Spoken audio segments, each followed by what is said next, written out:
Good evening, everyone. My name is Jasmin Sanchez, and I am running for City Council for the 2nd District. This is something that hits home to me because my sister recently graduated from NYU Tisch as a theater major, so I do understand the struggles that all of you are facing. She's been interning since graduation, and she's been working on productions, and she's had to secure spaces, and it's been really, really hard for her to do so. What I have been able to do thus far is, as a founder of my own nonprofit organization, I have been able to work with Department of Education and private schools, as well as NYCHA facilities and DYCD, to ensure that we do have access to these spaces in exchange for any of the workshops that I have, which are service learning, athleticism programs, workshops for mentoring for young girls and young boys. So we were able to secure space after hours, especially at Beacon programs and these NYCHA facilities that stay open until 10 p.m. because we were offering a service to the community. And this is what I will do for you. I will ensure that I am advocating on your behalf to make sure that you can get into these schools that close at 3 p.m. and utilize these spaces. In my district in particular, in Baruch Houses, there's a bathhouse that has been abandoned since the 70s. I don't understand why it hasn't been renovated yet, but I think this would be an ideal place to start a cultural hub with all types of performing organizations here. Okay, all sorts of organizations. Lastly, I think that there's another building, Charas, which is on Avenue B, and I think that needs to be reopened. And I feel that with me as an advocate, because I do understand the plight that everyone has to go through, because I am seeing it firsthand with my sister, this will be accomplished, and I will not let you down.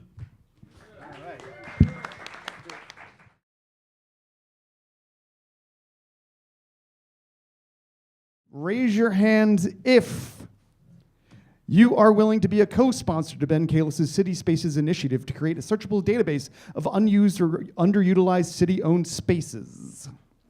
Great.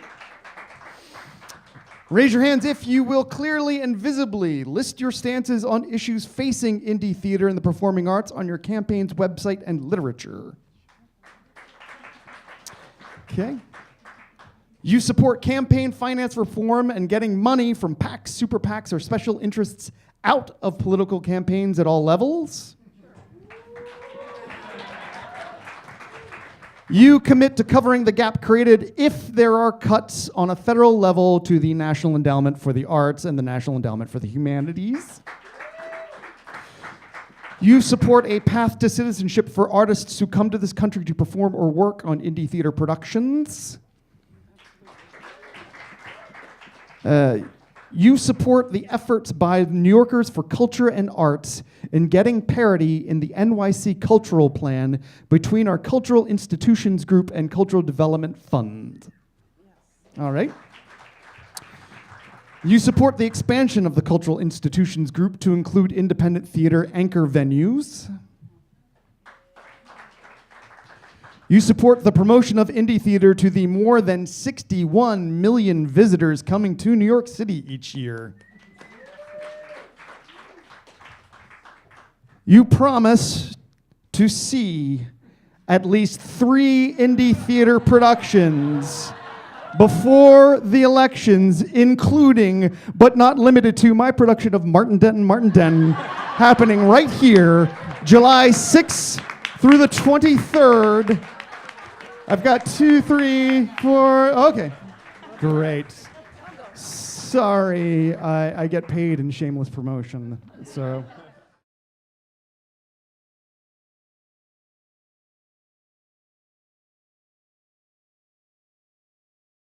I do agree with both of them, and I do think that preserving the living and working conditions of performing artists is really, really important. I remember growing up, a lot of programs in the public school system allowed us to see Cats and to see all of these Broadway shows and to receive scholarships from these community-based organizations with the hope that we will enjoy the arts. Somewhere along the line, that must have faded out, maybe at middle school, high school, where everything was so academic and we've lost the beauty of what art can really be.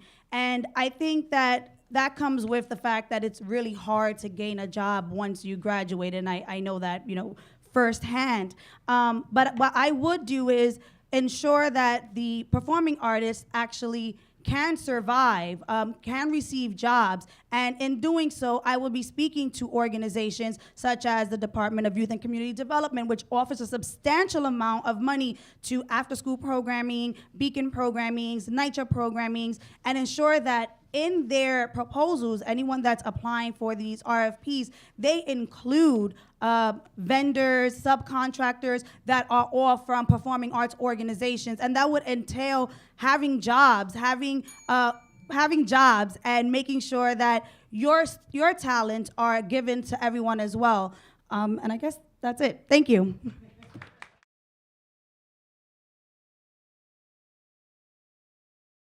Well, I want to thank Lit for putting this together and giving us the opportunity to speak about how we would enhance the platform that everyone here supports. And I definitely want to thank all of you, because by you being here, it shows that you're holding elected officials as well as candidates accountable for incorporating your platform in their vision if they're elected. And I think that's really, really important, and especially during this election year.